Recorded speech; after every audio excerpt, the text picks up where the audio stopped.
Bonjour, bienvenue à notre séance de méditation. Aujourd'hui, nous allons parler d'un thème cher à tous les scientifiques, la théorie du tout.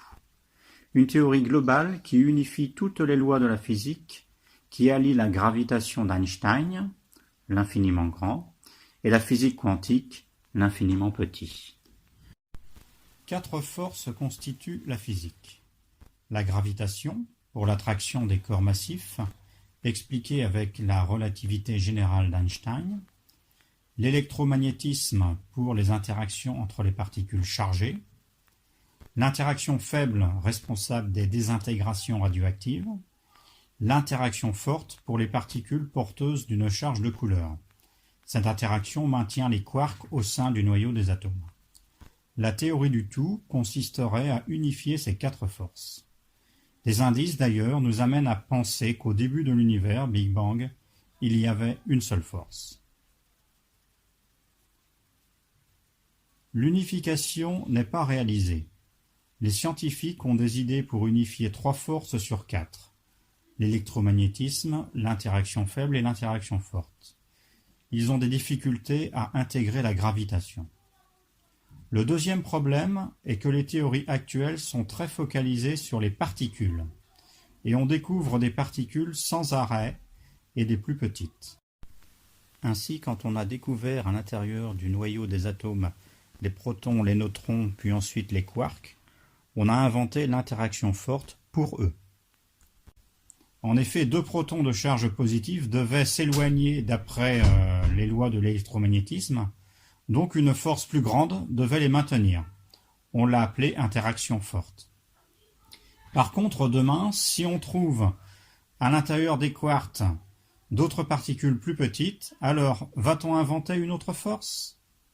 Et après-demain encore une autre force suite à un découpage encore plus fin? Cette logique semble absurde. On ne va pas pouvoir continuer éternellement ainsi. Regardez une fractale. Il serait stupide de créer la théorie 1 pour un petit morceau, puis la théorie 2 pour un morceau plus grand, et la théorie 3 pour un morceau encore plus grand. On voit bien que si on décode un motif, alors une seule théorie suffit. Comme on l'a vu au cours numéro 1, des études sont en cours sur l'étude du vide qui compose plus de 99% de l'espace. Ce vide, qui ne semble pas vide du tout d'ailleurs. Quelle est la structure du vide? Qu'est-ce que le vide? Quelle est cette énergie présente dans le vide? Il y a aussi des approches avec la théorie des champs. Champs électromagnétiques, champs gravitationnels, champs de torsion, qui font référence aux ondes scalaires. Il y a encore d'autres idées, on ne va pas toutes les détailler ici.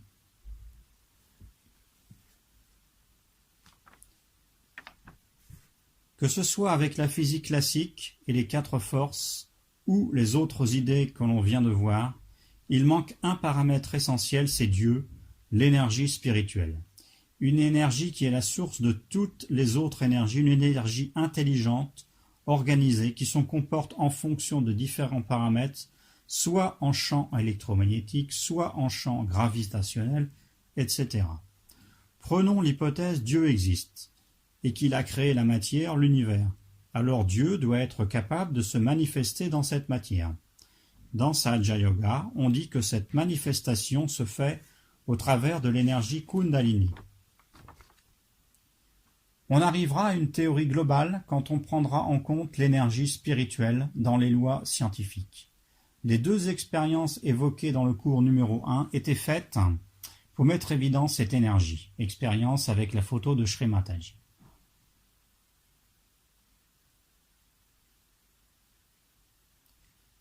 La fondatrice de Sahaja Yoga, Shri Mataji, nous a dit que l'univers matériel a été créé à partir de 5 éléments.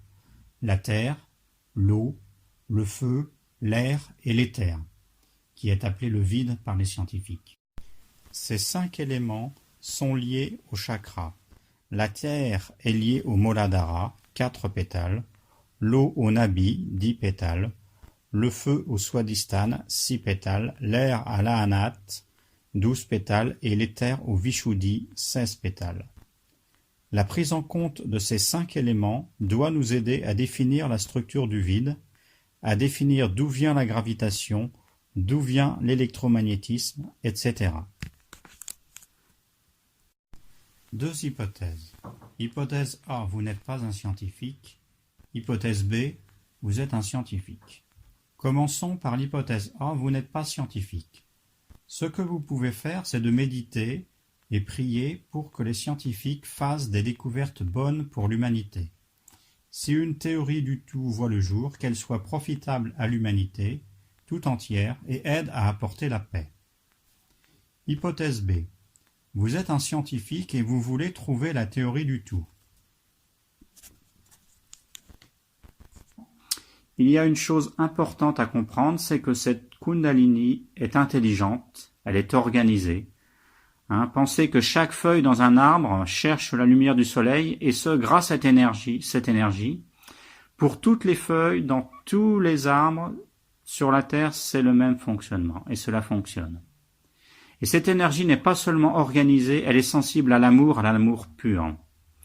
Alors si vous êtes scientifique, si vous vous intéressez à cette énergie, alors cela fonctionnera si vous méditez et si vous êtes au centre. Cela ne fonctionnera pas si vous n'êtes pas au centre, si vous êtes égocentrique ou si vous avez des intentions mauvaises.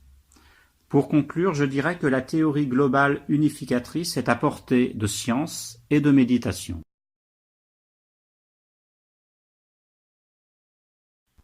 On va monter notre énergie et faire nos bandanes.